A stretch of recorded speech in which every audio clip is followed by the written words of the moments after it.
Bonjour ou bonsoir à vous. On se retrouve aujourd'hui pour le 59e épisode de 3 minutes de culture. En ce jour, nous parlerons conférence de Moscou. Conférence qui vit deux grands dirigeants, Churchill et Staline, se diviser de façon abstraite l'Europe de l'Est avec l'accord des pourcentages. Un accord qui divisera ce territoire en différentes sphères d'influence, respectivement entre les Britanniques avec leur conception du monde, leur vision du monde à l'occidental, et les Soviétiques avec le communisme. Churchill, en cette année 1944, année au cours de laquelle s'est déroulée la conférence de Moscou, se préoccupe beaucoup plus de l'avancée de l'armée rouge en Europe que de la faillite du Troisième Reich. Pour vous dire, il en fait même des cauchemars. Tout le contraire de son homologue américain, Roosevelt, qui à l'époque ne prête que moindre attention à l'Est, et qui préfère vaincre la Wehrmacht au nord-ouest et le Japon. C'est pour cela d'ailleurs que les Américains détournèrent leurs intérêts du Ljubljana Cap, une idée d'action militaire émise par Winston Churchill, et qui aurait permis aux Britanniques de peser plus en Yougoslavie et en Hongrie aux sorties de la guerre. À l'instar de celle-ci s'est déroulée l'opération Dragoon qui avait pour but de délivrer le sud de la France, la Provence, et dont les Américains étaient plus fans.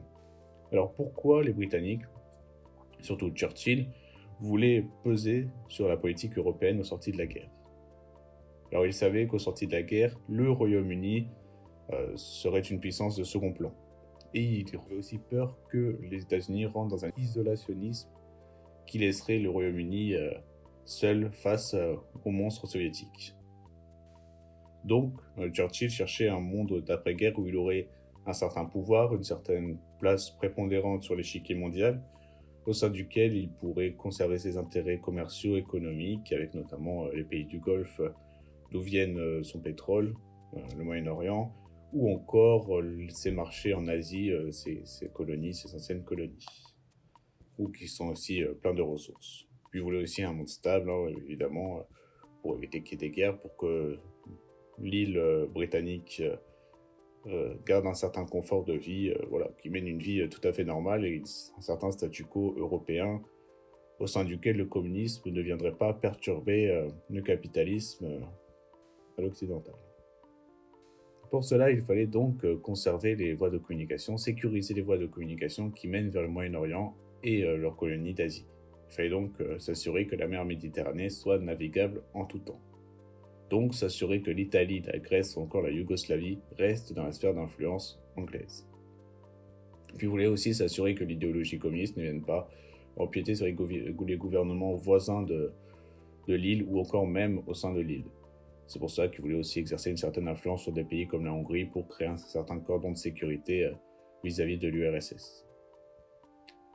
La conférence débute le 9 octobre 1944. Roosevelt, président américain, ne peut y assister à cause de la présidentielle américaine imminente, puis du rôle de prémisse qu'il accordait à la conférence de Moscou vis-à-vis de celle de Yalta qui, elle, redessinerait formellement, officiellement, les frontières de l'Europe aux sorties de la guerre. Staline, lui, à l'époque, a de bonnes positions en Europe de l'Est, à l'époque de la conférence de Moscou.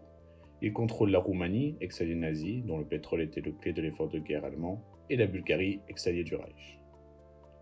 Winston, après avoir mûrement réfléchi et au cours de cette conférence, propose donc un accord en vertu duquel le Royaume-Uni et l'URSS, le Royaume-Uni ayant reçu l'approbation du président américain, conviennent de diviser l'Europe en sphères d'influence. Un pays ayant une prédominance dans une sphère et l'autre pays ayant une prédominance dans une autre sphère. Staline, ayant compris les velléités du Premier ministre britannique au sujet de la mer Méditerranée, ne soutiendra pas le parti communiste grec, l'EAM, et acceptera que la Bulgarie revienne à ses frontières d'avant-guerre, parce qu'ils avaient pu atteindre leur idéal de Grande Bulgarie au cours de la Seconde Guerre mondiale. L'oncle Joseph voulait surtout écarter la possibilité d'un conflit anglo-soviétique pour la dominance de la Grèce.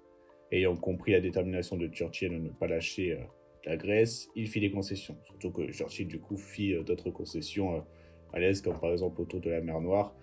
Il accepta que l'URSS ait un quasiment total contrôle sur cette mer un peu enclavée. L'accord des pourcentages, qui passa plus de temps à être écrit que ratifié, se finit ainsi. Roumanie à 90% soviétique et 10% britannique, surtout que la Roumanie était déjà envahie par l'armée rouge, et elle deviendra donc à 100% soviétique un peu plus tard. Bulgarie 75% et 25%.